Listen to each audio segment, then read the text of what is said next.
বিগত 16 বছরের আমলে আমরা দেখেছি যে সকল বাংলাদেশ রাষ্ট্রের সকল পর্যায়ে সকল ক্ষেত্রে যেভাবে দলীয়করণ করা হয়েছিল, একইভাবে এই সাংস্কৃতিক অঙ্গনেও ব্যাপক দলীয়করণ করা হয়, আওয়ামীকরণ করা হয় এবং মেধার ভিত্তিতে এবং ট্যালেন্টের ভিত্তিতে যারা আর্টিস্ট এবং শিল্পীরা রয়েছেন তাদেরকে মূল্যায়ন না করে দলীয় পরিচয় এবং দলীয় বিবেচনায় তাদেরকে বিভিন্নভাবে পুরস্কৃত করা হয়।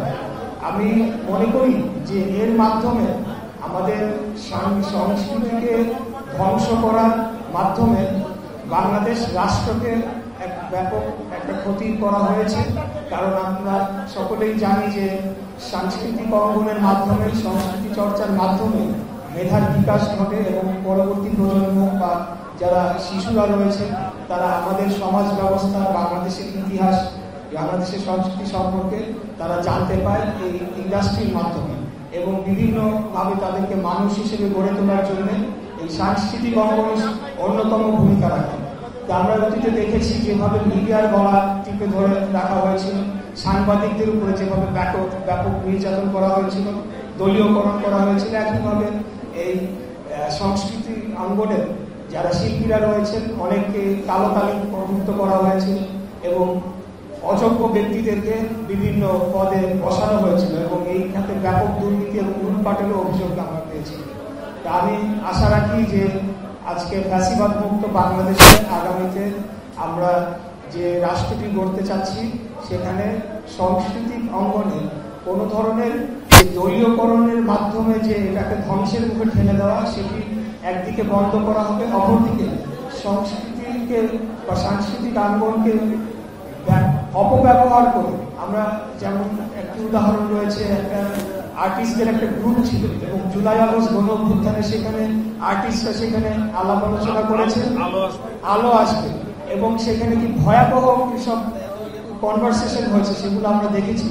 এবং তারা কিন্তু আওয়ামী লীগের যে মিথ্যা প্রোপাগান্ডার সেল হিসেবে ব্যবহৃত হয়েছে সাংস্কৃতিক আন্দোলনের মাধ্যমে। সেখানে মিথ্যা ইতিহাসকে প্রতিষ্ঠিত করার চেষ্টা করা হয়েছে, ইতিহাসকে বিকৃত করা হয়েছে, ৭১কে দলীয়করণ করে আওয়ামীকরণ করে তারা সেটাকে পকেটস্থ করেছিল। আবার যাদের মুক্তিযুদ্ধে অবদান ছিল সেটিকে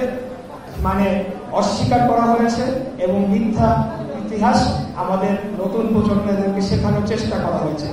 এখানে যারা সেই অপসংস্কৃতি যা অপচর্চা করেছে সেটির অবসান ঘটবে এবং আমি আশা রাখবো যে আগামী দিনে এই সাংস্কৃতিক অঙ্গনকে পরিচর্যার মাধ্যমে আমরা বাংলাদেশের সংস্কৃতিকে প্রাধান্য দেব এবং বিদেশি সংস্কৃতির যে অনুপ্রবেশ ঘটানো হয়েছিল, আমাদের শিল্প সাহিত্যকে ধ্বংস করে বিদেশি অপসংস্কৃতিকে প্রবেশ করানো হয়েছিল, সেখান থেকে আমরা বের হয়েছে আমরা বাংলাদেশের যে সংস্কৃতি সেটিকে আমরা বিশ্ব দরবারে যাতে তুলে ধরা যায় সেটার জন্য আমরা কাজ করবো ইনশাআল্লাহ।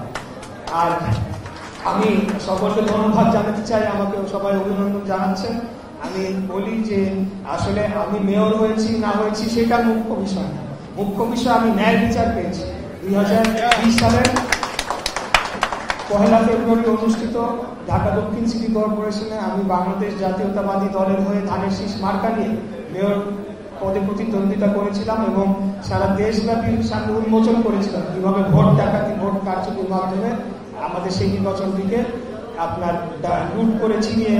ফলাফল নিয়ে যাওয়া হয়েছিল। পরবর্তীতে আমরা সেখানে সাথে সাথে আইনি প্রক্রিয়া অনুসরণ করি এবং দীর্ঘ 5 বছর কোনো প্রতিকার পাইনি। 5ই আগস্টের পরে আমরা দীর্ঘ আইনি লড়াইয়ের পরে আজকে একটা রায় পেয়েছি এবং তার মাধ্যমে ন্যায় বিচার প্রতিষ্ঠার যে একটা ধারা সেটি শুরু যেটা হয়েছে সেটি অব্যাহত থাকবে এবং আমরা রাষ্ট্রের সকল পর্যায়ে